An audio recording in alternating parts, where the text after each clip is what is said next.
Monster Girl Quest is one of my favorite games, and yet I rarely recommend it to others. I can't for the life of me figure out why. Well, contrary to popular belief, I don't actually have that much shame. Monster Girl Quest is a beautiful story with themes that are still way ahead of its time, along with a combat system bursting with style that to this day I have not seen replicated.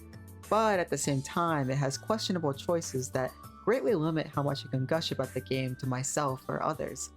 However, I'm gonna ignore that for now and explain the genius and tragedy of Monster Girl Quest. But first, this video took me a really long time to make, so I would appreciate it if you liked and subscribed. I had to play the whole game twice, then I remembered I had to take notes! Monster Girl Quest was developed by Toro Resistance and was released in 3 separate chapters. Part 1 released in 2011, Part 2 also in 2011, and Part 3 in 2013. While the small studio has made some Monster Girl audio releases before, this was their first actual game. The Monster Girl Quest trilogy took inspiration from all parts of the Monster Girl community, the biggest of which being the Monster Girl Encyclopedia by Kenko Cross. The community was in full force behind this game, as many different artists took part in the project. Kenko Cross is the artist behind the secondary protagonist and most recognizable figure of the series, Alice, but we will get to her later. Most of the artists are retained for the sequel, Monster Girl Quest Paradox, which was worked on directly after the original game's completion.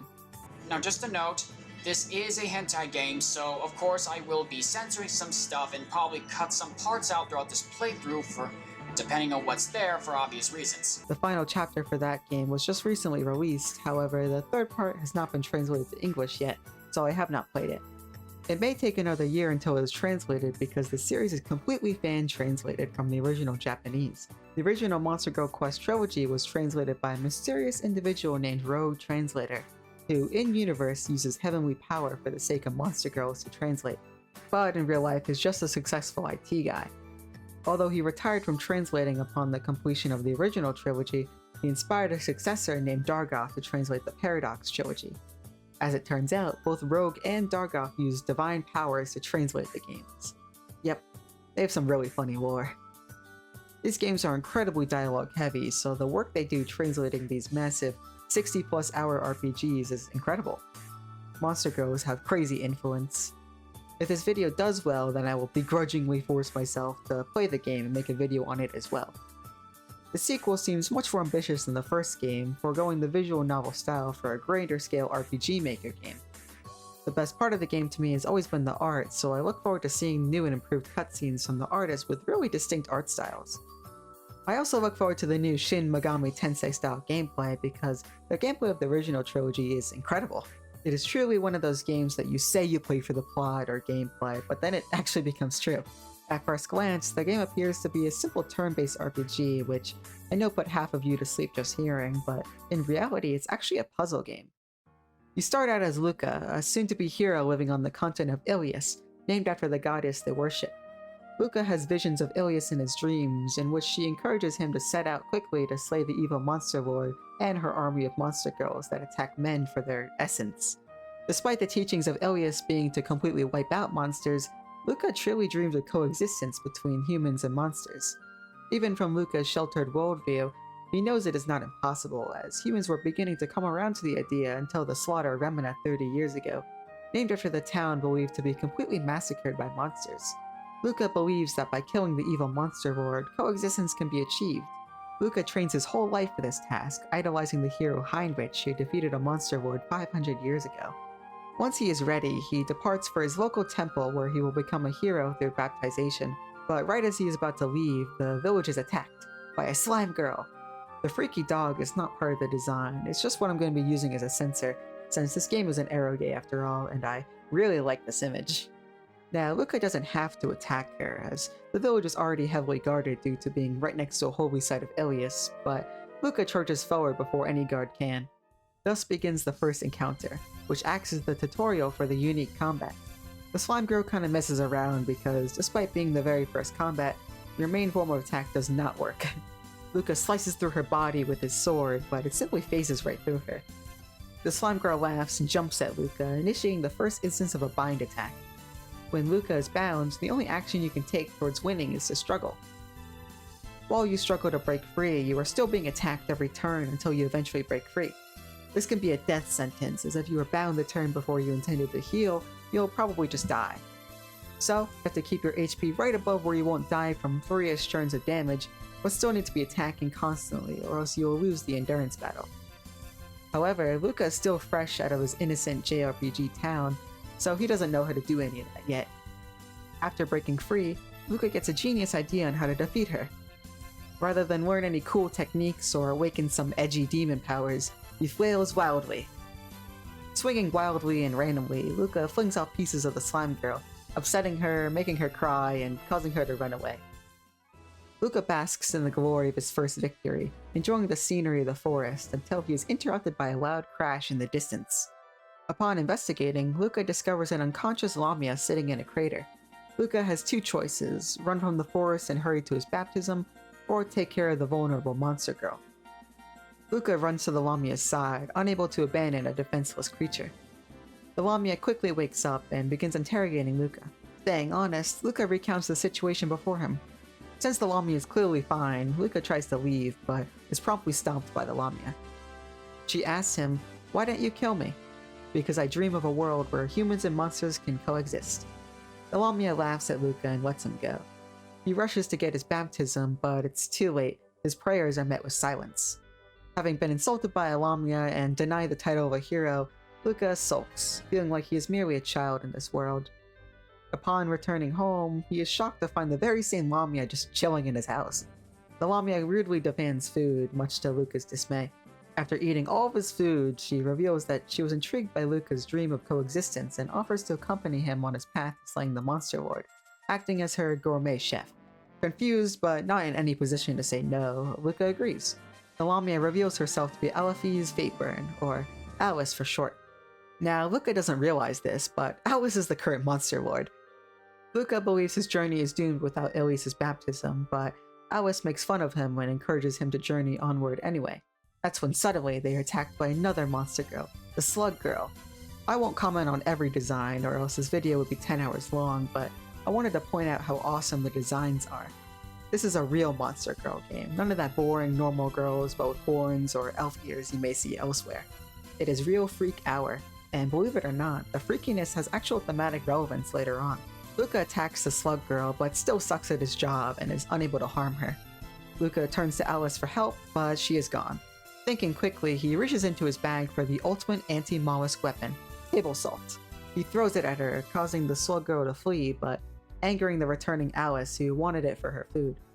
Luca rightfully questions why she ditched him, but she explains that she doesn't want monsters to see her, and that she will merely observe Luca during his battles, offering advice along the way. Whether he wins or loses is not her concern. Luca got lucky there because, despite training for many years, he can barely protect himself. To remedy this, Alice teaches him his first skill, Demon Decapitation. This skill was used by the similarly small but nimble Dark Elf Zack to chop off the heads of 100 humans. Mortified, but still grateful, Luca improves. This is the first skill that uses skill points, or SP. SP is regained every turn, but the amount you start with each battle is dependent on Luca's readiness. If he is ambushed, he will likely start with just 1 or even 0. If he is prepared, however, he will start with all of them. Questioning Alice's motives further, Alice reveals her dark secret. She's actually a sightseer of local delicacies. How cute. Luca still sees Ilias in his dreams, and as such continues to pray to Ilias every morning, but Alice points out how contradictory it is to be a follower of Ilias yet wish for coexistence. They continue onward to the next town, Iliasburg, before running into a giant plant in the middle of the road. You are given the choice to pull it out or ignore it. Luca, in his infinite wisdom, pulls it out, revealing a Mandragora, which is a fantasy creature resembling a root plant whose self-defense mechanism is to scream and thus paralyze those nearby. It relentlessly attacks the paralyzed Luca before he's able to steer himself up and attack back, driving it away with a single barbaric attack action. If you choose to ignore the plant, you'll simply walk past it and Alice will praise you for not being stupid. This is what I mean by the game not actually being a true turn-based JRPG. There has not been a single normal battle thus far, and while there are full-on battles later, they will more often than not have some sort of gimmick that relies on you figuring the enemy's weakness and correctly choosing to attack, use a specific skill, guard, or simply wait. You are given experience after every battle, but there's no way to grind an area.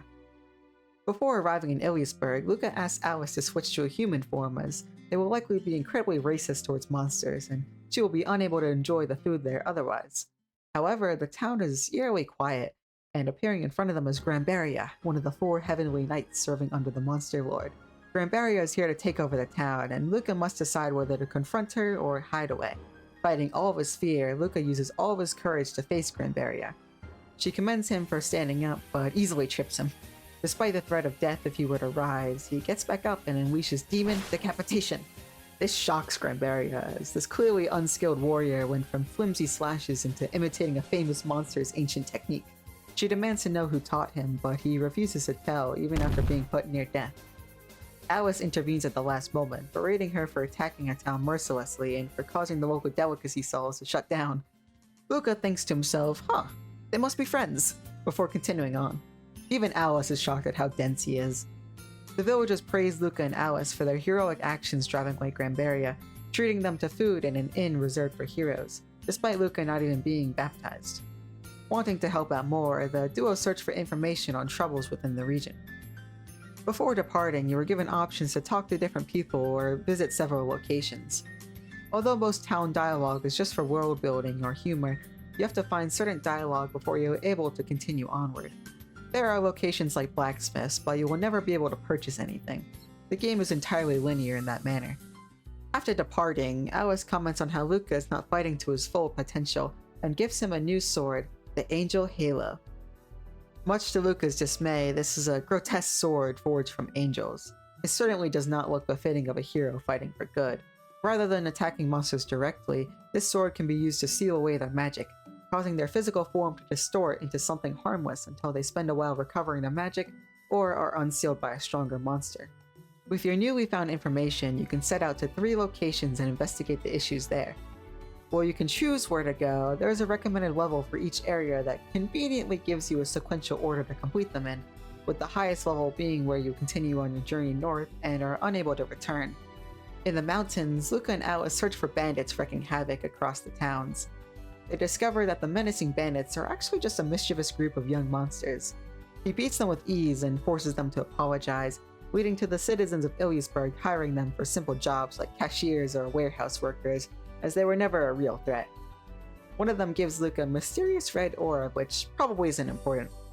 They then travel to Happiness Village to learn why there is a honey shortage that was greatly impacting Alice's ability to purchase delicacies. At the village, they learn that the men there are being kidnapped by harpies, so they travel to the nearby harpy village with the village's woman in order to defeat the harpy queen and rescue the men. However, upon the queen's defeat, the men rush out to defend her, as it turns out that the men actually like living there, and the queen ordered the kidnappings so they wouldn't go extinct. Both sides reach a compromise to stop the kidnappings in exchange for the harpies helping out with the beekeeping. Next, they reach Enrica village, but are attacked by elven guards. They are advised to leave by a mysterious elf named Michaela, who claims to know Luca's parents. That being the last of the information they gathered, they head for Iliasport to leave the Ilias continent. The night before arrival, Alice teaches Luca a new combat skill, Bloody Fissure Thunder Thrust. This skill was used by Bloody Fernandez to kill so many people that it formed a lake of blood. Luca finds the name to be a little too edgy for his tastes and simply refers to it as Thunder Thrust. It costs just 2 SP and is most powerful on the first turn, but fades in strength each turn after. If you are prepared enough to be able to use it on the first turn, it is stronger than Demon Decapitation. They try to sail to the center continent, but no ships are sailing due to a powerful storm that destroys all ships.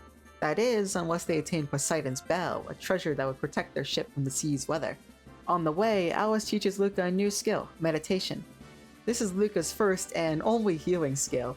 Not only would it calm down Luca and solve his issue of overcomplicating things in the name of achieving coexistence, but it was also used by the fallen angel Aragora to heal her wounds, somehow.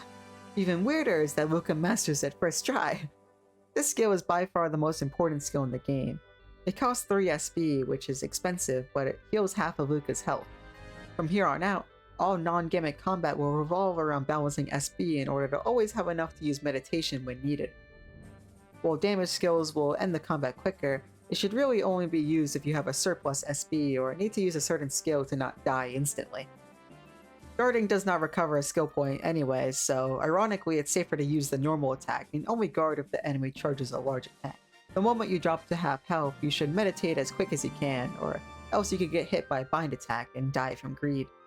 Finding themselves in the cave where the treasure is said to be located, Alice runs away like normal, but not to protect her identity, rather because she is really afraid of ghosts. Luca fights off a kitsune and then immediately rescues her from a spider girl before encountering a very powerful fox monster. The monster puts Luca to sleep instantly, but curiously, Luca dodges all of her attacks while in his sleep. He then retaliates with an absurdly strong skill before waking up to see her mysteriously sealed.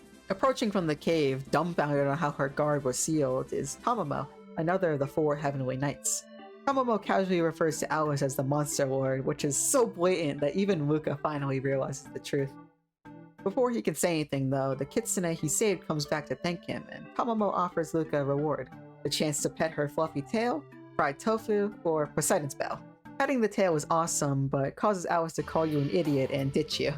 Fried tofu is also awesome, but Alice will just eat it and now you can't cross the sea. The bell is kinda awesome and lets you continue onward. Luca, now with the heavy realization that he was traveling with the Monster Lord all this time, is given a choice. Attempt to slay her now, or continue to explore the world and understand it better. Choosing the option that would lead to him not being instantly killed, the duo hop on a ship towards the Centaura continent. While crossing the sea, Alice teaches Luca his next combat skill, Demon Skull Beheading. This skill is unique, not because of any special ability, but because of the circumstances required to use it. Originally used by Desseria the Harpy to smash the skulls of 300 enemies, it has the wielder fall from a great height to attack the enemy before they can even react. However, there's a flaw. Luca can't fly. Though, despite being a 2D turn-based RPG, this skill depends on the environment to be used. There must be something tall that Luca can climb nearby, or else the skill can't be used, even if he has the necessary SP. Thankfully, the skill is very damaging and should be used whenever possible. Although the bell is working and protecting the ship from the storm, they are not out of danger yet. The creator of the storm itself, Alma Elmo of the 4 Heavenly Knights, appears. The knight asks Alice permission to execute Luca in the name of self-defense for trying to cross her storm, and Alice, being your trusty companion, replies with, "I don't care."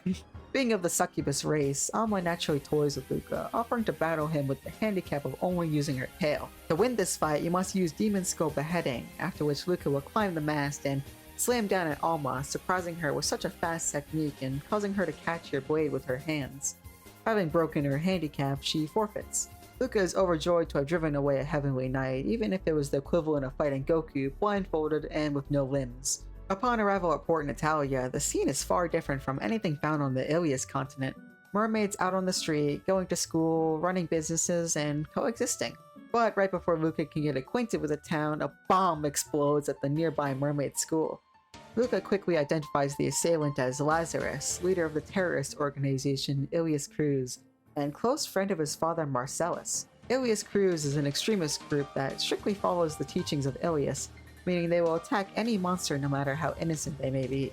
Luca explains to Alice that, after failing to kill the previous Monster Lord, Marcellus and Lazarus opted to fund Ilias Cruz instead. Luca originally swore to fight for coexistence to atone for his father's sins.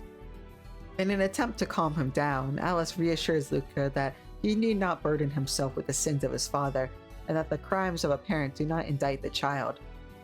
The duo quickly leave, heading to San Ilia, whose king is the head of the Ilias faith. This is the first taste of the more serious tones of the story, and it will only get darker as we continue, but the payoff is well worth it. While it is jarring to go from seeing monster girls with huge naturals straight into a terroristic plot, the game does a good enough job of separating the two, frequently making me forget that this is an Arage when massive lore drops are happening. Part of the reason why I wanted to make this video is because I didn't want a story like this to be locked away forever behind naked anime girls. So while I won't completely sanitize the story, I hope to make it enjoyable to a larger crowd.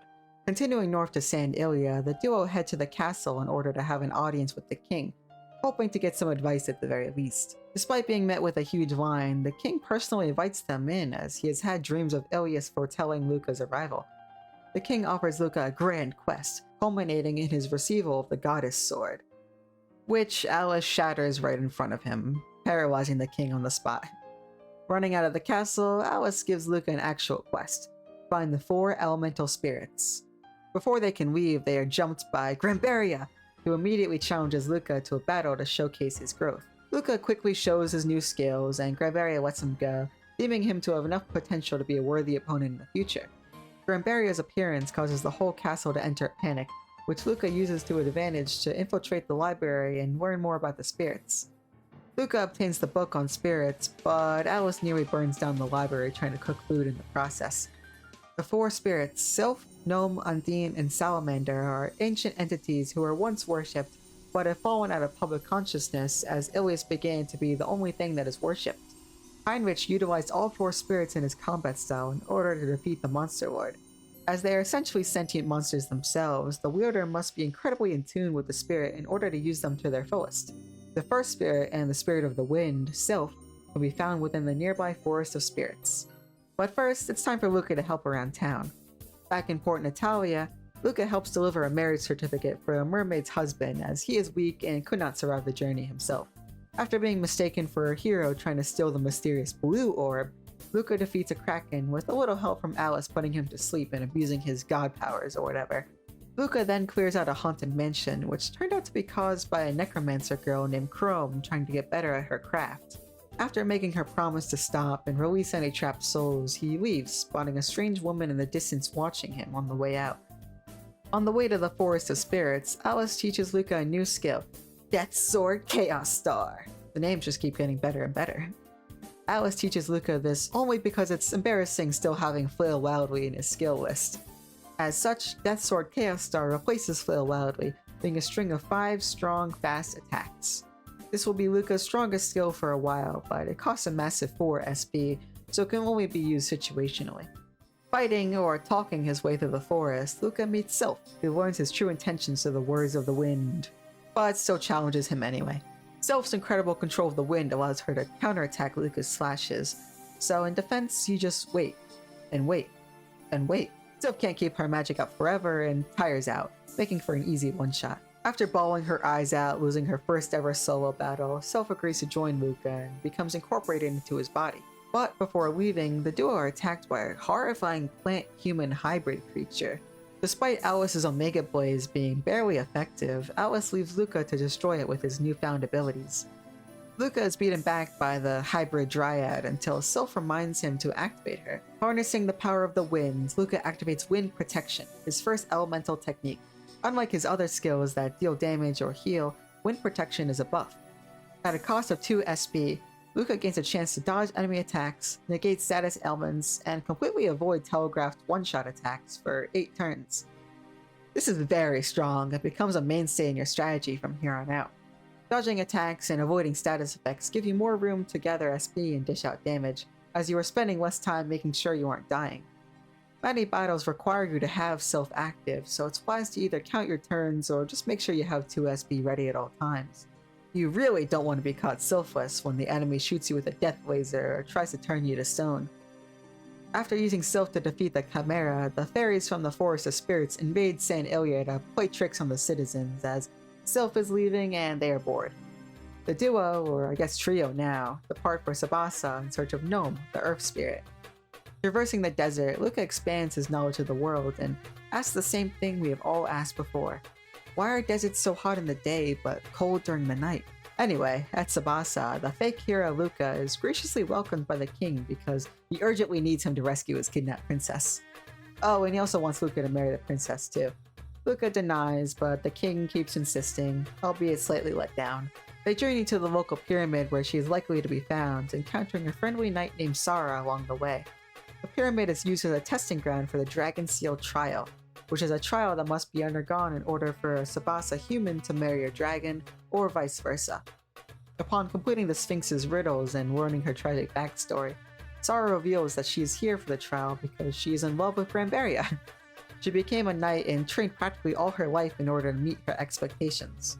She's also the princess. Luca receives a yellow orb as treasure, and both Luca and Sara receive a mark from the Sphinx for completing the trial. They all then return to the kingdom, the king still trying to get Luca to marry Sara. On the way to Gnome's site, the duo find Witch Hunt Village, a village of people that, as you guessed it, are terrified of witches due to many villagers suddenly disappearing. Investigating a mansion, Luca defeats a human who was experimenting on both herself and villagers she kidnapped, turning them into tentacle monsters. Luca seals her and frees the surviving villagers, but the experiments don't go away, so now there are just a bunch of half-tentacle people chilling. However, as they are leaving, they once again see that mysterious red-haired scientist from the distance. Further scouring the desert and falling into many traps, Luca spots Gnome, the spirit of the earth. Gnome challenges Luca and, after a perilous battle, reflects a sand tsunami back at Gnome, using Sylph. Gnome then agrees to join Luca, giving him control of the earth. Gnome joins Sylph in Luca's head, but Gnome is much more timid than the hyperactive Sylph, so she will punch her a lot for being annoying. Gnome's ability, Strength of the Earth, is much like Sylph's, being a 2 SP buff. Rather than speed, Gnome focuses on strength, allowing you to break free of bind attacks much easier. The catch is that Luca isn't able to handle both active at the same time. While Sylph's buff is better on paper, as enemies get stronger, choosing between the two becomes more of a game of understanding the opponent rather than optimization. Many bind attacks become instant kills unless you have Gnome active, forcing you to swap between Sylph and Gnome depending on the enemy's behaviors. Swapping spirits is very SP intensive, so you either have to use your brain or retry a fight in order to know what to do. A good rule is that if the enemy has a giant grabby thing, it's probably best to use Gnome. The next spirit on Luca's quest is Undine, the spirit of water. However, Luca stops by the kingdom of Grand Noah for a different purpose, to see living proof of humans and monsters coexisting. After a weird encounter with an Ilias-serving monster and some more training with the spirits, Luca arrives at the kingdom.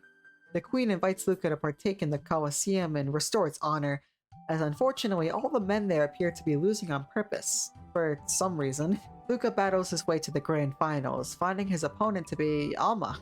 This time around, Alma refuses to give any handicaps, easily overpowering Luca. Upon activation of Sylph, Alma will make fun of him for his poor handling. Luca has been using the wind as a tool rather than playing along with it. With this knowledge, Luca adapts, upgrading wind protection into playful winds.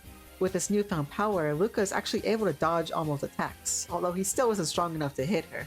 With neither able to hurt the other, Alma surrenders once again, and Luca is rewarded the green orb for his victory. Now, whenever Luca activates Sylph, his normal attacks will never miss. Helping out the troubles in the region, the duo find themselves in Yamatai village. Here, the fearsome monster Yamatai no Orochi demands a sacrifice each year, which the villagers agree to send the worst of the workers. The sacrifices don't actually die, so the entire workforce has become incredibly lazy. Tamamo makes an appearance and agrees to join Luca in sealing the monster. Tamamo doesn't actually fight, but she teaches Luca how to better use Gnome's power, upgrading Strength of the Earth into Breath of the Earth. Now, whenever Luca activates Sylph, his defense doubles and his critical hit rate is slightly raised. This is a really good upgrade and makes Gnome much better than Sylph, although you'll still need Sylph in order to dodge certain attacks.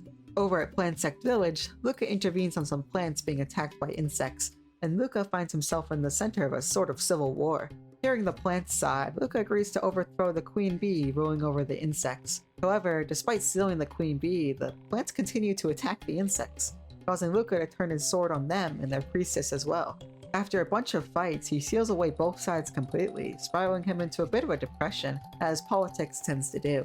But more peaceful plants and insects emerge from hiding, glad that the war is over and just wanting peace. This makes Luca feel a little bit better, but he still questions why everyone acts this way. Finally arriving at Undine Spring, Luca finds the environment to be much different than the other spirits. Before entering a cave, a voice rings in his head warning him not to enter. The stubborn Luca enters anyway and fights through before encountering the terrifying Arabeti, the fourth heavenly knight. While Granbaria, Tamamo, and Alma played around with Luca, Arabeti is out for the kill, swarming Luca with devastating attacks. Arabeti hates humans as their pollution has cornered the habitat of slimes and caused their population to dwindle. Before she can kill him though, Undine calls out, wanting to speak to Luca due to his bond with the other two spirits. Arabeti agrees, leaving the two alone. Undine agrees to join Luca if he is able to control both Sylph and Gnome at the same time, which he is able to do due to being in such a high-pressure situation. Incorporating Undine into his body, Luca gains the ability to activate Water Wall. Much like Sylph and Gnome, activating Undine costs 2 SP, but cannot be used with Sylph or Gnome at the same time, as Luca just met her. Water Wall grants Luca a 20% damage reduction. That's it. Right now, it's completely worthless and a waste of SP, unfortunately. The final spirit is in the Gold Volcano, but first the duo stop at Grand Gold Kingdom, where they are graciously welcomed. Or not, they are immediately arrested. That is, until the soldiers message his hometown and confirm his birth and family. Annoyed but happy to leave, the duo explore the city, discovering it to be highly technologically advanced. Ant girls and automatons do all of the work while all the humans just laze around. After gathering information about the region's troubles, an explosion is heard, and all of the ant girls and automatons suddenly go rogue. Luca fights through the city and into the castle where they discover the Queen Ant has been unsealed. Upon defeat, Alice hypnotizes her into revealing that her initial sealing technology was given to her by a mysterious scientist testing sealing technology in hopes of eventually being able to seal the Monster Lord. The king of the region appears, promptly apologizes, and the king and queen agree to stop fighting. This kingdom has been nothing but trouble, so the duo quickly depart. Luca thwarts a group of succubi's plan to take over a town and revive a powerful succubus sealed 500 years ago, who interestingly recognizes Luca's sword. But it turns out that the men there agreed to a peaceful takeover, for some reason. He then goes on to actually rescue Lady's village, a village with mysteriously no men. He begins to understand what is going on and infiltrates the mansion. Working his way into fighting the mayor, she shockingly eats her own daughter, claiming survival of the fittest. Luca can barely hold on during the fight, and shockingly, Alice intervenes for the first time. The mayor comments on how it appears both Alice and her mother are the same in wishing for coexistence. Alice then hypnotizes her, forcing her to digest herself, and a rare case of the duo actually killing something and not sealing them. Since the leader is dead, the villagers abandon it, leaving it deserted. At this point, the moral dilemmas are really starting to pile up on Luca and greatly affecting his mental health. Every step he takes towards his dream is often followed by a setback as he learns more about the world. Still, the effect he's having on the world is apparent. Both his efforts and the efforts of the people to accept change are the very things that will end up saving the world. The mysteries are adding up, and Alice is still refusing to reveal her secrets, but all will be revealed soon. Things will get difficult, but for now, Luca must collect the last spirit. Right before entering Gold Volcano, Alice once again decides to train Luca, annoyed that he sucks at using Undine. Luca closes his eyes while Alice slaps him, attempting to align with the waves and dodge while blind. After a few tries, he is unsuccessful. He can't do everything, I guess. They give up and continue anyway. Luca sieges the volcano, defeating all the monsters but reaching a roadblock with the Dragon Girl. Unable to pierce her scales and suffering heavy blows, Luca holds still, channels Undine, and achieves a serene mind, although dropping it at the last second and nearly dying in the process. Finally, Luca finds Salamander, the last spirit and the spirit of fire. Delph is playful, Gnome is shy, Undine is calm, and Salamander is prideful. This pride certainly rubbed off on Granberria, who was her student. Luca and Salamander immediately begin sparring, and Luca is able to develop Serene Mind into a usable state. Salamander joins Luca, greeting the now reunited spirits, and unlocks a new spirit skill for Luca, Blade of Flame. This skill drives the fighting spirit of Luca to its maximum, increasing his attack power by a slight amount. But your burning hot spirit causes you to be unable to focus and heal. Much like Undine's initial spirit power, this is useless in its current state. It is a good hint at its future power though, and I'll even give you a hint. Luca will be able to... hold on. Incoming with the steel chair is Granberria! She attacks Luca on sight and unleashes her signature move, Vaporizing Rebellion Sword. Luca tries to parry using Death Sword Chaos Star, but it isn't enough to stop the assault and Luca is knocked out. Granberria almost kills Luca before he can become too powerful, but Alice convinces her that he could also become the very opponent that she has always dreamed of facing. This gets her excited and she leaves, leaving Luca on the ground. While unconscious, Luca experiences a sort of dream or flashback involving Alice's mother and a group of adventurers before waking up fully recovered a day later, which is attributed to the mastery of Undine. Ready to continue training, Alice teaches him to use Serene Mind offensively, and Water Wall is upgraded into the now complete Serene Mind. By trusting himself to the world itself, Luca enters a state of calmness and is able to dodge nearly every attack in the game. However, the intense concentration causes you to lose 1 SP every turn, no longer gaining SP on attack. To cancel Serene Mind, you can unleash a new skill, Serene Demon Sword, which deals devastating damage and ending the Serene Mind state. It is a great defensive maneuver and capable of ending battles very quickly, but leaves you vulnerable exiting the state filthless, gnomeless, and missing SP. The duo travel to Goldport, where they must find a way to travel across the ocean and to Helgondo, the northernmost continent and location of the Monster Lord's castle. Remember those mysterious orbs we gathered along the way? This is where they come in handy. Collecting all 6 orbs will allow Luca to hatch the legendary Garuda Girl and use her power to fly across the ocean. Currently, Luca only has 3 of the 6 scattered around the world, but he quickly discovers how to find the rest. We already know that the blue orb is being held with the Kraken at the Port Natalia Sea Temple, so that makes for an easy journey back. The Kraken apologizes for the earlier misunderstanding and gives you the blue orb no problem. The silver orb is also at a sea temple, just the north one instead. But you haven't been there and met the Poseidoness guarding it, so get ready for another misunderstanding. After being labeled a thief and an intense battle, Luca defeats her without cheating. Poseidoness hands him the orb for being a worthy warrior and tells him that she knew he was coming all along because the Kraken girl told her. They just wanted to test him. For funsies. Finally, the purple orb is also in the sea, but this time as a long-lost sunken treasure. You join a pirate named Selena in finding her grandmother's famous pirate ship, which is now a ghost ship much to Alice's horror. Selena informs you that the purple orb is contained within a box, along with a very powerful sealed monster. Or rather was contained, as the seal is now undone and the monster is free. Good luck. Entering the fray are 3 extremely powerful monsters collectively named Beelzebub. Originally sealed by the first Monster Lord, the 3 surviving monsters of the Beelzebub hive mind wish to swarm the world with their insects. Luca can't handle 3 calamitous monsters on his own, so after defeating one of them, Alice joins the battle once again. The disaster avoided and the treasure found, Selena reveals herself to actually just be her grandmother's ghost. All 6 orbs collected, Luca is ready to fly to Helgonda, but he has one last mission on this continent. Sara has been kidnapped again, but actually for real this time. The fairies of Fairies Island are holding her hostage as leverage for their plan to retake Tsubasa Kingdom, as they ruled the territory in the past and want it back. They are going to turn Sara into a monster and force her to turn all of the Tsubasa nobles into monsters as well. Luca fails to reason with them as he usually does, so turns to sealing them away instead. He wins, but it's too late to save Sara, who is now losing control and attacking. He manages to only partially seal her, bringing her back to safety, until the Elf Queen ambushes her and takes her hostage again. Before Luca can begin round 2, here comes Granbaria with another steel chair! The Elf Queen actually listens to Granbaria, given she's a well-respected member of the monster army and not just some random guy. Granbaria assures the Elf Queen that the Monster Lord is doing her best, okay, and she will figure out a solution for them soon, so just coexist for now. The Elf Queen agrees to look forward to that solution and thus ends the conflict. Granbaria teleports away, but not before Sara jumps in with the love of her life. So much for returning her to the kingdom, but the king doesn't actually mind. He knows Sara loves Granbaria and knows they won't hurt each other, so he just gives up on having her rule the next generation and lets her do as she pleases. Thanks, King. With the lesbian situationship out of the way, it's time to fly. The duo arrive at the Holy Wings Shrine, place the orbs, and the egg is missing.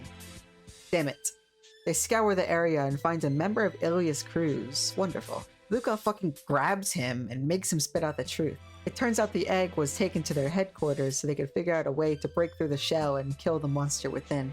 Luca, still furious, rolls into the base, shouting that he's the son of Marcellus. Everyone is too shocked to really stop him, and Luca rushes to Lazarus. Lazarus is seen with the egg, taunting Luca for being so similar to his father, and eager for revenge. Lazarus and Marcellus were genuinely part of the same adventure group that killed the previous Monster Lord.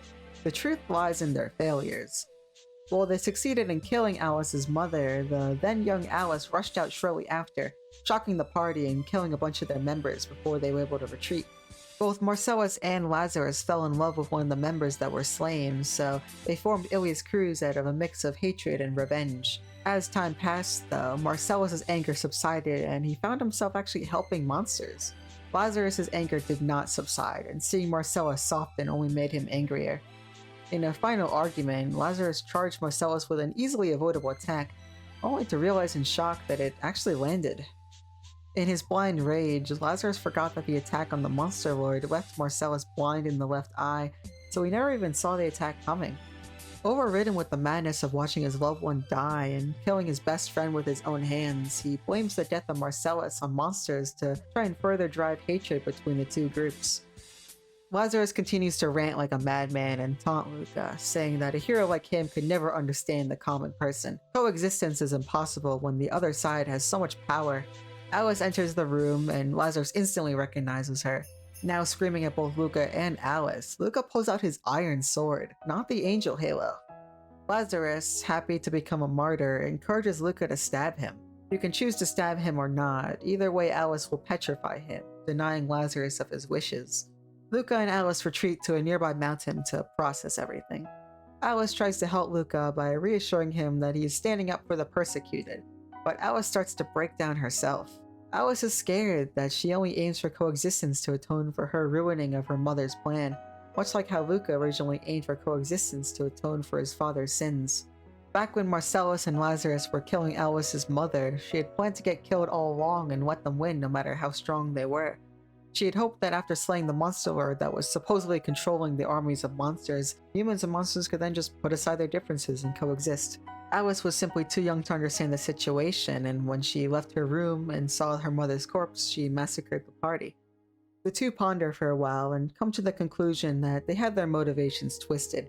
Rather than atone for their parents' existence, they will instead inherit their wills. Feeling much better about their determination, the duo turn back to awaken the Garuda girl, who Luca names Galda. Flying through some perilous skies, Luca is attacked by a wyvern guarding the monster lord's continent. Salamander takes advantage of Luca's renewed fighting spirit to advance his mastery of the spirit, upgrading Blade of Flame into Hellfire Blade. While you still can't heal when Salamander is activated, the attack power buff is dramatically increased and your SP is restored to full upon use. It is essentially a Hail Mary to finish off the enemy with destructive power. Remember the slaughter of Remina, that one town that was massacred? Well, the duo practically land right next to it, so Luca decides to investigate it and see the truth for himself. Luca digs through remains of both humans and monsters until he is attacked by a disgusting chimera, then two, then 100 more. The two are split up, and Luca has a long and arduous battle against a stronger chimera dryad. He spots that damn scientist again and questions if she is a survivor or perhaps the instigator. Luca reunites with Alice after she got done killing many chimeras, and the two find an angel feather on the ground. They leave, figuring the answers must lie elsewhere. The two nearly pass by the sealed sinner's prison until something there calls out to Luca. They arrive, and Sylph comments saying that it smells like her former master. Interesting. Luca walks up to the monument and finds it to be of the hero Heinrich Heine. Legends say that Heinrich was brought to heaven by Ilias, so he wonders why he would be down here. The angel halo shines brightly, further confusing Luca. They leave, figuring the answers must lie elsewhere. Despite everyone's confusion about the situation, the only place left to go is the finale, the Monster Lord's castle. During his final camp with Alice, she teaches him a new skill, Quadruple Giga. Unlike the others, this skill has a happy origin, that of Heinrich. This is Luca's new ultimate attack, capable of defeating even a Monster Lord. Pouring all four spirits into your sword at once, barely holding them together, you can one-shot nearly every enemy in the game at a cost of only 1 SP. The catch is that it takes 4 turns to summon all the spirits, and if you are hit at all during it, the move is cancelled. As such, it can only be used during key moments. Still, it is the coolest attack in the game, and I can't wait to show it off later. Having done all she can do to prepare Luca, she leaves him and prepares to fulfill his hero's duty, no matter how painful it will be. Luca assaults the castle, defeating many of the 4 Heavenly Knights' strongest soldiers. He runs into trouble with the castle's automatic defense monster, unable to deal enough damage to break past its automatic healing. Salamander steps in as Luca's new teacher and guides him on using Vaporizing Rebellion Sword, Grambaria's ultimate technique. This skill replaces Death Sword Chaos Star as a direct upgrade, and gets further boosted if Salamander is summoned at the same time. Death Sword Chaos Star was already an amazing ability, so this is a welcome change, even if I never used Salamander all that much. His penultimate battle is with his familiar friends, the 4 Heavenly Knights. Against Alma, Sylph lets her power of the wind loose, and Luca manages to keep up, becoming one with the winds. Playful Wind is turned into Devastating Gale, allowing Luca's normal hits to hit twice. Luca keeps pace with Alma, now able to beat her down. Against Tamamo, Luca gives up on trying to control the Earth, allowing Gnome's power to embody him entirely. Breath of the Earth is turned into Wild Lands, upping Luca's critical hit chance to 100%. He breaks through Tamamo's tail and shatters her last defense. Against Arabeti, Salamander reminds him of why he is fighting her, which is to cleanse her of hatred. His pure-hearted determination grows, and Hellfire Blade is turned into Purgatory Flame. Salamander is now compatible with the other spirits, and Luca can still heal during it. Luca wields his Scorching Blade for what he believes in, submitting Arabeti. Finally, against Grambaria, the flames of determination clash, and Luca forces his heart and soul into his goal. Serene Mind is now compatible with the other spirits, and Serene Demon Sword does not end the spirit state. Luca's conviction cleans his mind and time slows, allowing him to fight on equal terms with the Flaming Dragon. Granberria draws Luca to a stalemate and asks to see his ultimate technique. Granberria watches happily as Luca combines the 4 spirits into his sword and is unable to block the attack, sending her flying. One after another, the Heavenly Knights are defeated and all pledge to coexistence. Nearly attaining his ultimate goal, Luca has one last target. Alice calls over to Luca, pretending as if they have never met. Luca realizes she is going to sacrifice herself for peace like her mother once did, but still fights her nonetheless. Bringing her to her last legs, Alice orders him to kill her. But Luca can't do it. Luca wants to save lives, not end them. Killing her is against the ideals that got him to this point in the first place. Even if he did, peace would not come. Monsters would just end up being mass slaughtered and oppressed, like what happened in Plainsect Village. Alice cries out, not wanting her mother to have died in vain, but Luca rebukes by stating her method of peace was flawed. If a baby Alice can shatter her peace, then it was never peace at all. Luca would rather the two of them travel the world together once true, everlasting peace is found. At that very moment, a disappointed Ilias descends. She accuses Luca of having been seduced by darkness and that he will never be a hero. Luca, at first, tries to appeal with the goddess, asking if monsters are truly evil, and Ilias responds by saying they are fated to fight. Monsters are corrupt to the very soul. Luca will never be a hero because only she can determine what a hero is. Luca has had enough and mocks Ilias for being the embodiment of everything he has been fighting. Ilias smites Luca, but he dodges with Serene State. Wow, that's cool. Ilias, angered, announces that the castle will become a second Remina and promptly disappears. Angels descend from heaven and pour into the castle. Joining them is Promestine, revealing herself to be the creator of the Chimeras. Arriving with her are the Nextals, artificial beings specifically designed with powers that directly counter the Heavenly Knights. They easily beat the already weak Granberria and Alma. Luca goes to fight Promestine directly, but she dodges an attack using Zilf, an artificial silk. Promestine created and mass-produced the spirits for use in the army. Alice and Luca join together once again and charge ahead. Up in heaven, Ilias discusses her new plan. Ilias is upset that there are humans losing faith in her as coexistence rises, and as such, she wants to start anew and create a new generation of humans. There is a fatal flaw, though. Ilias cannot control dark magic. She needs monsters to keep the world in motion, and as such keeps Promestine and a few monsters around to keep dark magic in check. Despite the angels annihilating the monster forces, Luca is the sole person able to keep them at bay. Normally, mortals cannot harm angels. Angels are immune to everything except pure holy or dark energy. However, Luca wields the Angel Halo, a sword created by the fallen angel Lucifina from angels to fight angels. Luca challenges Promestine again, but it's too late. Her plan has already begun. Luca's power leaves his body, and Alice becomes the target of the Six Ancestors' Great Seal. This is a replicated version of the most powerful seal in the world, originally used to seal the first Monster Lord. The seal on Luca is a seal on the entire world, disrupting the flow of nature's elements entirely. A scared Luca is asked to surrender, but Tamamo bursts through and scares away the chimeras with her aura. Promestine decides to leave, having already achieved her goal of sealing the two most threatening enemy forces. Luca chases after her, following her all the way back to Remina.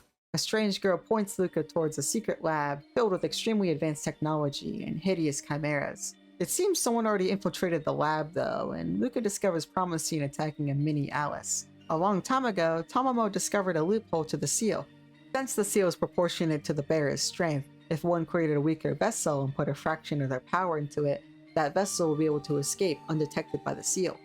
Both Luca and Alice are heavily weakened and going to lose, but right before Luca dies, he manages to activate Serene State all on his own. He defeats Promestine before the state ends, but are unable to get any information out of her. Promestine is about to inject herself with a weird, dark drug, but that strange girl reappears and introduces herself as Black Alice, the 8th Monster Lord. Black Alice rescues Promestine and teleports away. Searching through the lab, the duo find a lot of data, but are unable to decipher any of it. That's when Tamamo crashes through the roof once again and informs the duo that the angels are attacking the whole world, including Luca's hometown. The duo immediately depart on Galda to try and save what they can. Rushing to his hometown, he is horrified to see that the entire village is burned to the ground, with corpses strewn everywhere. He fights the culprit, and the enraged Luca loses all control, causing his keepsake ring to shatter, transforming Luca into his original half-angel form. Luca gains access to Fallen Angel Dance, This is a form change similar to the spirits that grants access to 4 skills. Flash Kill, cutting through time, space, and reason. Replacing Thunder Thrust, this skill is simply great. Its cheap cost allows it to be used safely and does a sizable chunk of damage. Heavenly Demon Revival, all life returns to the nature from whence it came. This is a nice middle ground attack for finishing off enemies, and also has a sick animation. Ninefold Rakshasa, the jaws of the Rakshasa have come to make the wicked pay. A fast flurry of 9 attacks, dealing insane damage if you are able to afford the cost. The name Rakshasa is in reference to the mythological humanoid or unrighteous spirit. Daystar, my mother is the star of morning, the child of dawn. The star thrown to the earth shall obtain victory. My absolute favorite ability. This is a counter, meaning it only activates when Lucca is being hit, but it negates all damage from that attack and in turn deals 3 giant chunks of damage in return. While the form is not effective against monsters, they are devastating against angels. This form is the embodiment of Lucca's journey, encapsulating his literal and metaphorical transformation up until this point. Throughout the story, Lucca began to question his beliefs, both that of his religion and of his own ideals.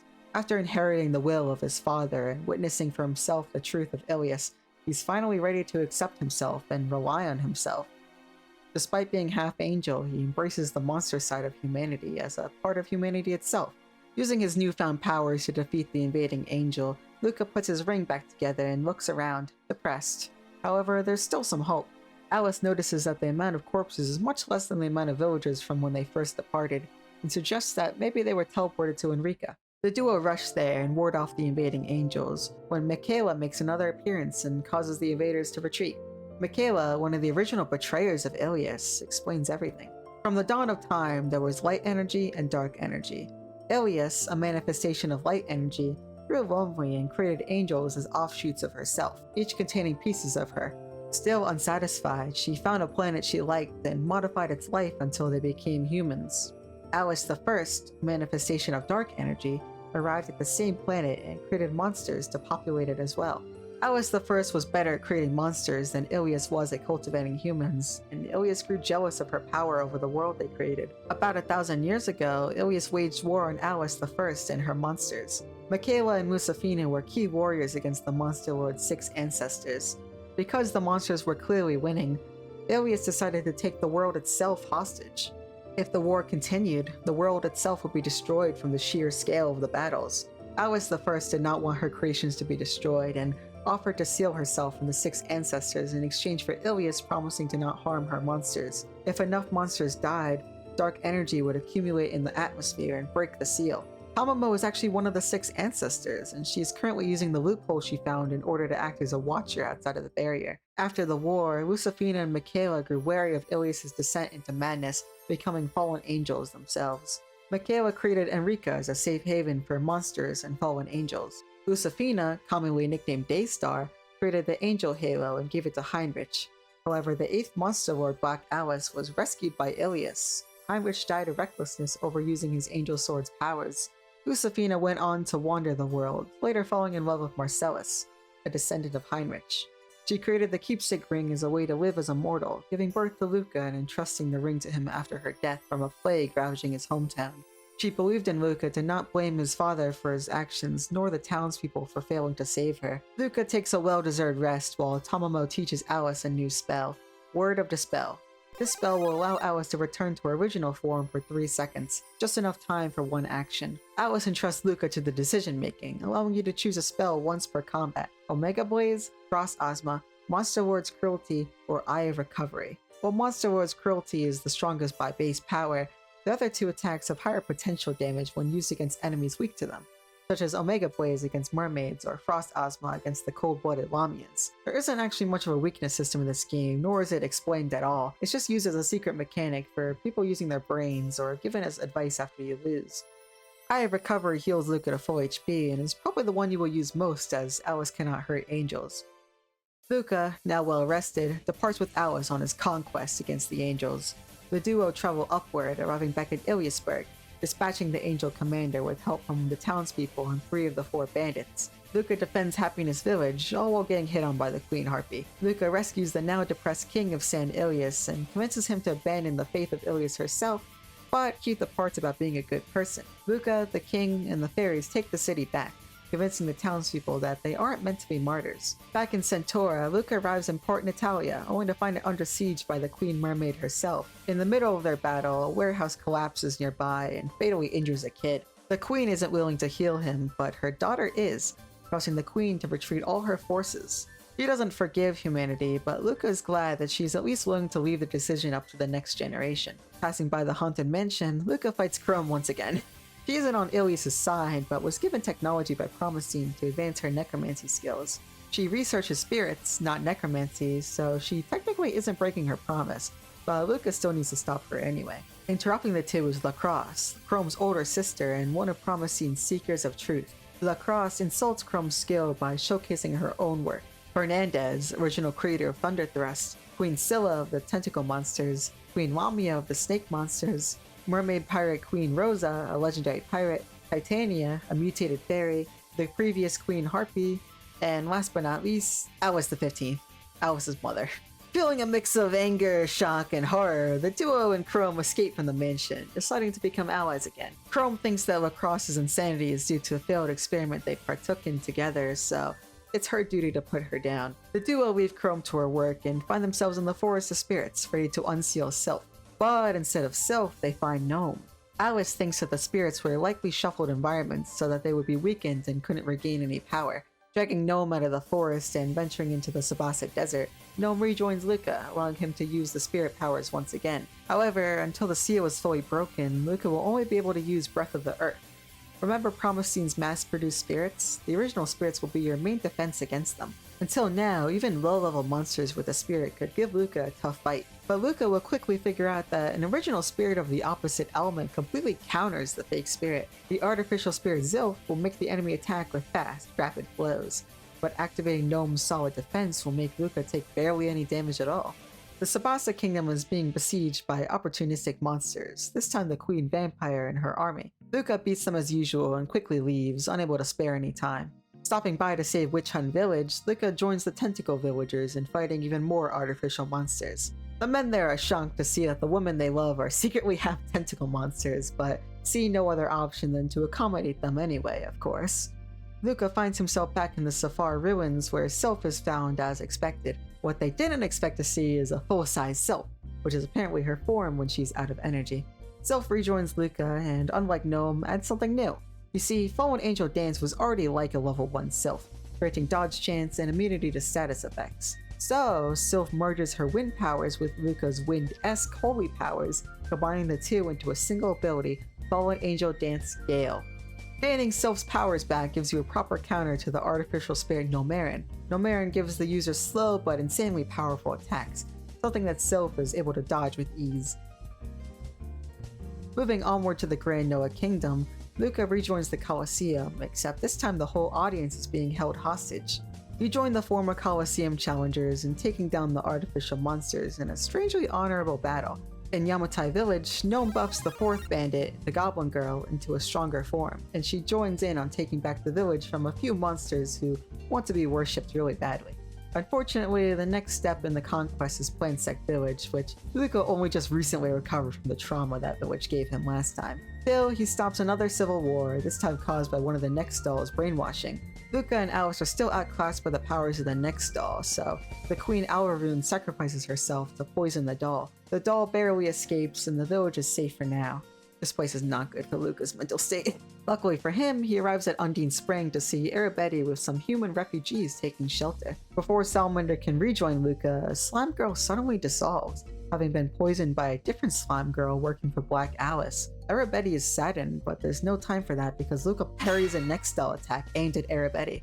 Had Luca not parried, Arabeti would be done for, as this Next Doll is designed to kill her. The doll's weapons vibrate, killing every slime cell it touches before they can regenerate. Luca and Arabeti focus on evacuating all the poisoned humans and monsters before turning their attention on the Next Doll and another angel. Once the angel is dead, the now surrendered Next Doll falls back.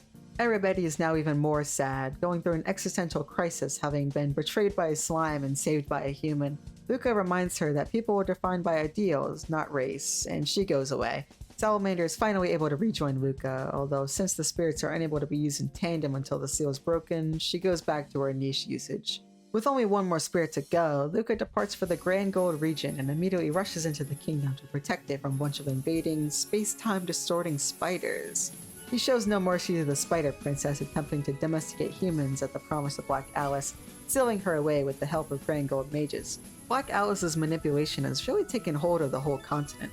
Succubus Village is being threatened by a massive self-sustaining barrier, and the only way to fight power is with the lack of power. Amira and her goons are here to save the day. No one really knows how, but their unfortunate appearances are enough to deactivate the barrier. I haven't mentioned Amira, but she has been in every single kingdom, acting as our information gatherer. She's very useful, but Luca and Alice still hate her. Hypocritical much? Well, not really, because she's constantly lying, fourth wall breaking, and flirting with Luca. Still, the village is very appreciative of the bunch. Thus brings us to Gold Port, another trauma point for Luca. The recently unsealed Lazarus rushes out to defend the town out of instinct. He is easily defeated but remembers his original motives for being an adventurer, being cheered on by others for protecting those that needed him the most. He fights dirty, tricking the invaders, but jumps in the way to take a shot for a wandering child. Lying on the ground, satisfied that he saved someone the same way Marcella saved him all those years ago, he prepares to die. Luca saves him at the nick of time, and Lazarus questions if Ilias really did decide to end the world. Regardless, he asks Luca for a light. Salamander appears of her own volition, and the two form a temporary contract. Luca and the inflamed Lazarus defeat the invaders, but afterward Luca only finds a charred Lazarus laying on the ground. Lazarus is buried next to Marcellus, as per his final request. Neither Luca nor Alice forgive Lazarus, but are unable to deny that his final actions were selfless. Continuing to Gold Volcano, Luca battles two creepy yet extremely powerful dimension-corroding angels, leading him to question whether Ilias's forces are getting desperate. Luca, hopefully desensitized by this point, finds Undine in the volcano and the two rejoin. All four spirits returned and the region saved. The only place left is the Monster Lord's castle. Tamamo is already there and is studying the data she found in Remina. From it, she located the point of the spirit's seal, 4 towers at each of the cardinal points of the world. Rather than simply destroy the seal, Tamamo comes up with a plan to instead alter the seal to target angels instead, making them actually able to be harmed. An angel's seal exists at the sealed sinner's prison, so data could be recorded there. As for Alice's seal, there are 2 labs in need of investigation, one under Fairy's Island and another under the Forest of Spirits. Beginning with Alice, the duo enter a hidden lab just like the one at Remina. This is where the monstrosities of Ilias's forces are being created, and Luca even stumbles upon a replicant, the very being that Ilias intends to replace humans with. They find the master of the lab, Laplas, another member of Promising Seekers of Truth. Surprisingly, she is entirely machine. Her purpose is to defend the lab, and that she does. Luca beats her, and right as she attains self-consciousness, a self-destruction failsafe activates and the lab explodes. A little disheartened and confused on why Promising would give a machine self-consciousness, the two head onto the second lab. Chrome appears, and it turns out she was tracking her sister to the lab all this time. The 3 of them invade the lab, but are separated by a trap involving yummy food. Luca finds Lacrosse first and fights against her circus of undead monsters, culminating in Lacrosse unleashing Alice the 15th. Unfortunately, Luca takes too long to defeat her, causing Alice and Chrome to appear to help Luca kill it.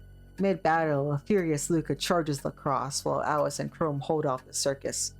Wanting nothing more than to end her morbid amusement, he finishes her off, surprisingly revealing her to be robotic from the spine down. This was the consequence of her and Chrome's failed experiment together all those years ago. Chrome puts her sister to rest, and Alice understandably sulks while Luca locates Alice's seal. He finds the seal, but is guarded by incredible holy energy, too strong for even the angel halo.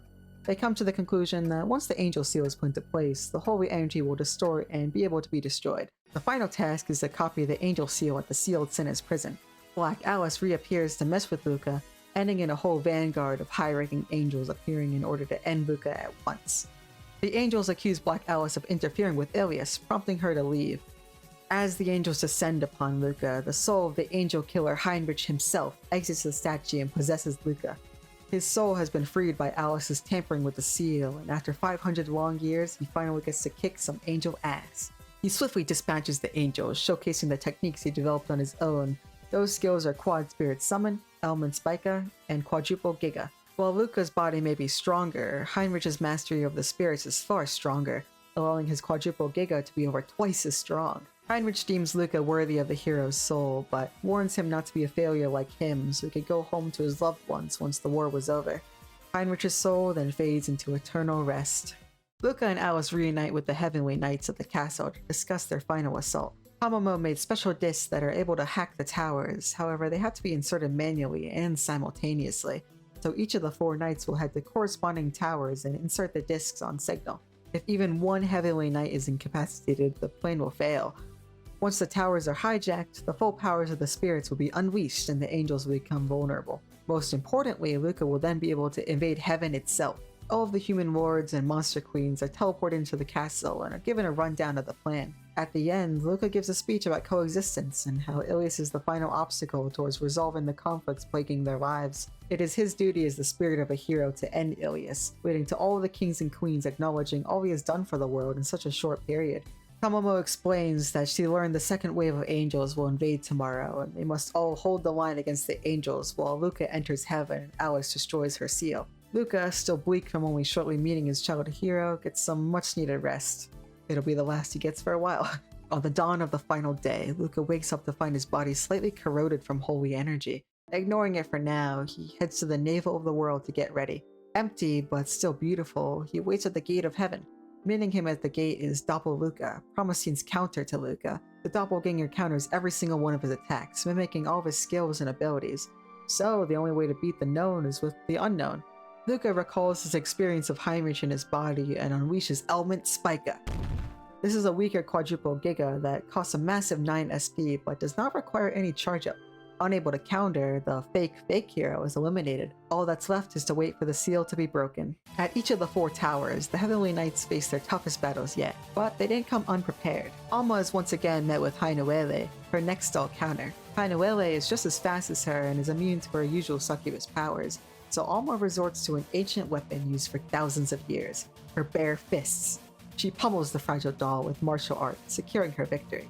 Tamamo faces Tsukuyomi, whose unnatural strength and earth magic is greater than her own.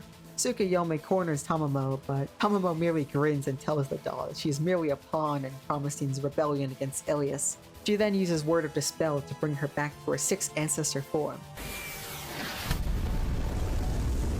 Eribeti meets Anthis Baina, whose weapons can make quick work of the night by disabling her regeneration. Eribeti dodges around, trying to overheat the doll. Running out of time, she clings to the doll and activates a nuclear explosion in her cells, just enough to eviscerate the doll without permanently killing herself. Lastly, Granberria is ambushed by Arcan Ciel, and the two engage in a duel. The doll is proud of her strength, but Granberria chastises her for having been given her body and never actually growing at all. Granberria showcases a true warrior's soul, the power to grow. She perfectly imitates the quadruple Giga that Luca used against her, overpowering the doll. The doll is happy to be defeated, as being created to be a warrior but physically unable to improve is hell. With the tower secured, the knights telepath to each other and insert the discs. The gate of heaven opens and Luca charges through. Heaven has an otherworldly appearance but is strangely calming. Seraph Eden descends to arrest him for invading heaven, but also as an excuse to arrest Lucifina's son. Alice, now unsealed, joins Luca in his fight and the two defeat the leader of the angel army. But right as Eden is slain, Promosine appears to use this chance to initiate her grand scheme of betraying Ilias, which Tamamo had gathered from the discs. She and Black Alice are going to use the 6 Ancestors' Great Seal on Ilias, rendering her temporarily powerless. Then Black Alice will inject a drug containing Alice the First genes into herself and devour Ilias alive. This will combine both dark and holy energy into one almighty creation. But she sees a chance with Luca and his immense holy energy. She injects the drug into herself, transforming into an ungodly being of dark energy and seaweed, hoping to devour Luca and become almighty herself. She is defeated and melts away, but not before given a chance to solemnly sulk, having been betrayed by Black Alice already. She knows someone leaked Ilias' plans of a second wave attack, resulting in all her chimeras and dolls being countered and defeated. That person can only be Black Alice. She declares humanity her successor, hoping that humanity will use technology to surpass her own work and eventually those of the gods. Approaching the center of heaven is their penultimate battle, Black Alice. She turns monstrous, growing in size and then growing even further upon injecting the drug into herself. This is the power that could have devoured the whole world 1,000 years ago. Luca and Alice kill her, but are given no chance to recover as Ilias emerges from her corpse. Luca throws his last chance to side with Ilias away and turns his sword on the goddess. Ilias contorts into her true, primordial form. Overwhelmed, but never giving up, the two fight Ilias with all their might. Alma appears, punching the goddess in the face as much as she can before exhausting. Erebeti steps in right after, shielding Luca and Alice with her own body until it's nearly all gone. An unsealed Tamamo covers her escape, throwing fire at Ilias until her timer runs out. Granberria rushes in after, unleashing a barrage of vaporizing rebellion swords. Again and again, one after another, even as she is on the verge of collapsing. Before Ilias can finish her off, Michaela enters with her Blade of Heaven. Then she uses it again before departing with Granberria. A weakened Ilias tries to appeal to Luca, so he goes all in for the kill. He charges Quadruple Giga while Alice covers him. All of the spirits join together and pour into his blade. Before the final swing, he imbues the blade with his own holy energy, and Alice pours her own dark energy in as well. A blade of wind, earth, water, fire, holy and dark, flowing together as one, descends onto Ilias, exploding into pure white. Waking up in the afterlife, Luca finds his whole body to be corroded by holy energy and a normal Ilias standing before him. She recalls how she became a goddess to escape loneliness and ponders what would have happened if she never tried it. Luca understands, recounting how he once was obsessed with what it meant to be a hero and how Alice was once obsessed with what it meant to be a monster lord. Everyone, even a goddess, is bound by their own viewpoints. Knowing her existence is ending as they speak, Ilias uses the last of her power to cleanse Luca's body of holy corrosion before fading away. Her final gift is being the goddess she should have been. Luca wakes up 1 month later with Alice by his bedside, overjoyed that he awoke from his coma. Over the past month, Ilias's remaining forces surrendered and all the conflict is ended by now. The two take a small trip around the world, visiting all the familiar places, completely peacefully this time. At Luca's rebuilt hometown, Michaela talks with Luca about Ilias's final words and actions. No one truly understands what she wanted in the end, but are thankful it turned out the way it did. Monsters even live in Luca's hometown now, while angels live in San Ilya and other cities. Coexistence came true all over the world. Luca's friends around the world greet him and invite him to all sorts of gatherings. They discover a heavily romanticized book about Luca's journey, clearly written by Amira. Strangely enough, all around the world, Luca is being hit on by everyone. Ending the world trip at the Monster Lord's castle, Tamamo congratulates Luca for passing her test. She asked everyone to make passes at Luca to test his faith in Alice. With that done, she now officializes their marriage. Luca thinks they're going way too fast, but agrees after processing the situation a bit. Fast forward a few months, Luca and Alice continue to travel the world, enjoying the coexistence and resolving any small issues that arise. The four spirits become the object of worship after Ilias, and with their newfound prayers, they finally have the energy to live among everyone else. Luca questions the workings of his new half-angel body, but ensures that he will live with his wife until the very end, no matter what. And that's Monster Girl Quest. There's plenty I left out, mostly related to combat or smaller character interactions, so there's plenty to enjoy if you wish to play the game for yourself. Also, it won't be censored by a funny dog. Since the game is very long, the puzzle gameplay and beautiful or grotesque artwork is what kept me going in between the story. It is super cool how the monster designs get more and more monstrous to the point where they aren't even meant to be sexy anymore. The player, along with Luca, are so motivated by the characters and ideals that you lose all interest in losing to see the extra scenes. It's just another way that the gameplay ties into the story. Other than just for thematic effect, there are some parts of the gameplay that affect the story by making things easier to understand. The most important of which are evaluations. When you lose a fight, you are given an option to view an evaluation by Goddess Ilias. She will give a brief overview of the battle, along with hints to deal with the enemy's mechanics. But as the game progresses, she gets more and more unhinged. She will berate you for falling into traps or accuse you of intentionally losing, whether that's true or not. When you obtain the spirits, she suggests you use them like slaves for their power. By the time you arrive at Helgondo, she outright commands you to massacre the monsters in various bloody ways. Once the angels descend, Ilias remains to give you evaluations, claiming to be the hidden last bit of good within her. This facade will quickly fade and she returns to her hateful attitude. If you try to evaluate during Ilias' first phase though, she will laugh at you, claiming she was never good and was merely leading you on the path to killing Black Alice for her. The evaluation for Ilias' true form is done by Lucifina, Luca's mother. She gives a normal assessment, but at the end regrets her choices that led to Luca's difficult life and wishes for him to enjoy the peace that his success will bring. The other mechanic I want to mention is the dialogue trees. While they don't affect the overall story, they affect the game itself quite a bit. You are often put into situations where you choose what Luca will say, and the different options will change your experience of the game, the most obvious of which are the game overs. For example, if you choose to leave Alice in the crater where they first met, Luca will arrive for his baptism, but Ilias will still be gone. This is because Alice was fighting Ilias, leaving her missing for the time being. Alice was easily defeated, but still able to put a scratch in her, proving that goddesses can bleed. Luca wanders around wallowing and is killed by an angry Alice.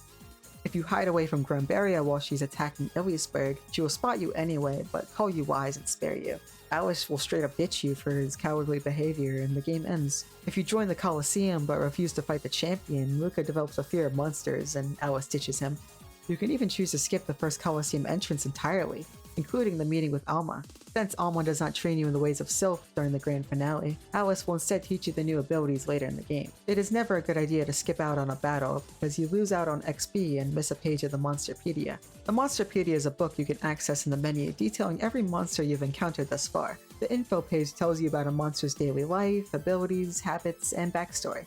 On the data page, you can view their art along with their stats. The recall page allows you to refight the monster at various difficulties. Do not try Hell mode unless you need an achievement. It is awful. That is, unless you want to listen to the music over and over, because it is amazing. I've been playing it throughout the whole video, and it is so underappreciated. Another part about the game I love is just how big it is. One of my favorite things to see in any game is when you think you are nearing the end just for the game to throw you a middle finger and reveal that you aren't even halfway done. There are 241 fights in this game, each one having unique artwork and lost scenes. That is insane.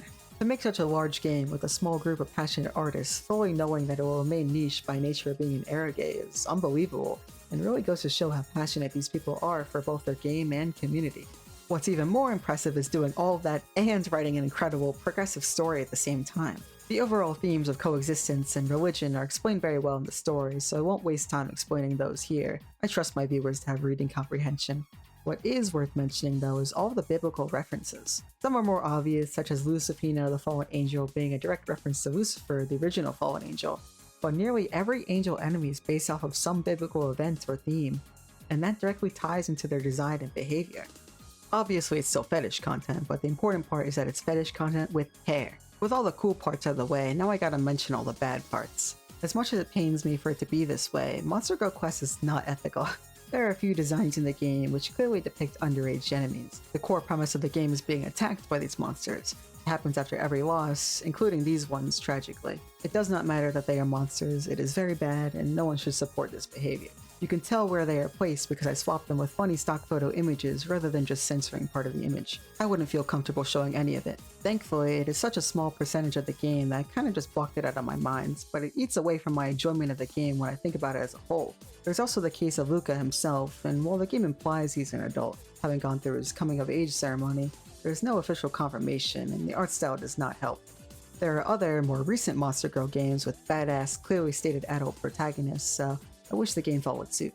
It hurts because the whole game follows an incredibly righteous journey about equality and religious abuse, and yet fails to condemn a separate but obvious failing of society, one especially rampant in Japan. Still, I don't think it's wrong to enjoy this game. There's no piece of media in the world that is perfect, and it's okay to like the good parts and dislike the bad parts. You're not a bad person for enjoying something with bad qualities as long as you have the maturity to understand why it's bad. It would be a shame for the game to not be appreciated for what it is because of its mistakes.